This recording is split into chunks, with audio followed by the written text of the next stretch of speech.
তোমার দোয়া হে মসিহে মাউদ দুনিয়া।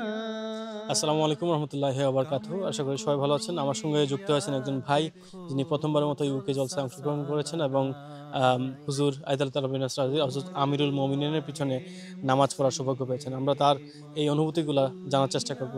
আসসালামু আলাইকুম। আপনি যদি আপনার নাম এবং পরিচয় দিয়ে আপনার এই অনুভূতিগুলো আমাদের সাথে শেয়ার করতেন। জি, ওয়ালাইকুম আসসালাম। আমার নাম বদরুল ইসলাম। আমি বাংলাদেশ থেকে এসেছি। এটি আমার ১ম বার ইউকে জলসা, সালানা জলসায় যোগদান।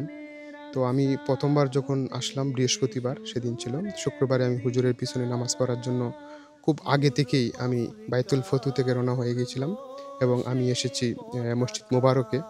তো ১ম সারিতেই আমি স্থান পেয়েছিলাম। কিন্তু হুজুরের নিরাপত্তার কারণে ১ম সারিতে বসতে দেয় না। বিধায় আমাকে ৩য় সারিতে বসতে হয়েছে। তো আমি যখন হুজুর যখন ঢুকলেন, তখন আসলে আমি আবেগ আপ্লুত হয়ে গেলাম যেন আমার দিকে একটা আলো এসে মানে ঢুকতেছে। তো হুজুর যখনই দরজায় ঢুকতেছেন জুতা রাখবেন, তখনই আমি উনার দিকে চেয়েছি এবং এত ভালো লাগতেছিল যে একটা নূর, একটা আলোর ঝলকানি আমাদের মসজিদের দিকে প্রবেশ করতেছে। উনি সালাম দিয়ে আস্তে, আস্তে মসজিদের দিকে ঢুকলেন। তখন দেখলাম যে আমার সামনে একটা পুরো একটা মানে শান্তির আভা সারা শরীরময়, মনে, প্রাণে ছেয়ে গেল। আমার চোখ বেয়ে অশ্রু গড়িয়ে পড়ল। এটা আসলে ভাষায় অনুভূতি প্রকাশ করা সম্ভব না। আমার হুজুরের সাথে এটাই ১ম সাক্ষাৎ এবং আমি যে নামাজ পড়েছি, উনার যে প্রত্যেকটা কথা আমি শুনেছি, উনার বলার বাচনভঙ্গি খুব ধীরে, ধীরে সুন্দর করে বুঝিয়ে উনি কথা বলতেছেন এবং নামাজ যে উনি পড়াচ্ছেন, প্রতি ওয়াক্ত নামাজ যখন আমি উনার পিছনে পড়েছি, উনি অত্যন্ত মানে ধীর শান্তভাবে উনি নামাজ পড়াচ্ছেন। যেন আমার হৃদয়, আত্মা সব প্রশান্তির একটা ছোঁয়া আমি পাচ্ছিলাম। আমি আসলে একমাত্র যে খলিফার সান্নিধ্যে থাকলে বা খলিফার পিছনে নামাজ পড়ার যে অনুভূতি, আসলে এটি আসলে আমার পক্ষে ভাষায় প্রকাশ করা সম্ভব না। তবে আমি বলব আমার মন প্রাণ প্রশান্তিতে ভরে গিয়েছে। আমি প্রতিটা নামাজে নিজেকে নতুন করে পেয়েছি। নিজেকে নতুন করে প্রকাশ করার অনুভূতি আমার এসেছে। যে আল্লাহ তাআলার ফজলে আমিরুল মুমিনিনের পিছনে নামাজ পড়ার যে ফজিলত সেটা আল্লাহ তাআলা আমাকে দিয়েছেন। কিন্তু এজন্য আমাকে অনেক ত্যাগ করতে হয়েছে।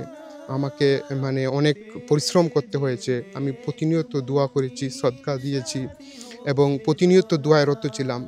তাহাজ্জুদে আমি পড়েছি, তারপরে ইস্তেগফার করেছি, দুরূদ শরীফ পড়েছি যাতে হুজুরের সাথে যাতে আমার মুলাকাত হয়।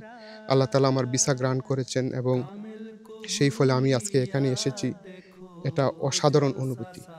আমাদের মনে হচ্ছে আপনি অনেক দিন যাবৎ চেষ্টা করে, অনেক দোয়া এবং অনেক সৎকার এবং অনেক চেষ্টার মাধ্যমে আপনি আজকে এই হুজুরকে নিজের স্বচক্ষে দেখার সৌভাগ্য পেয়েছেন এবং হুজুরের পিছনে আমি লক্ষ্য করছি আপনি প্রায় প্রতিবেলার নামাজই আপনি হুজুরের পিছনে নামাজ আদায় করার চেষ্টা করছেন।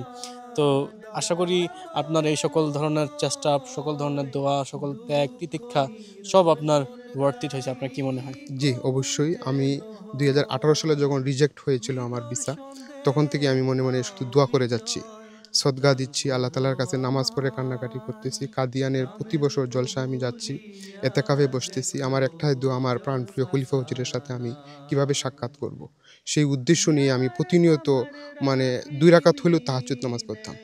এমন কোনো দিন যেদিন তাহাজ্জুদ নামাজ পড়তে পারি নাই, আমি পরের দিন রোজা রেখেছি। তারপরেও আমি চাচ্ছি যে আমার খলিফার সাথে আমাকে সাক্ষাৎ করতেই হবে।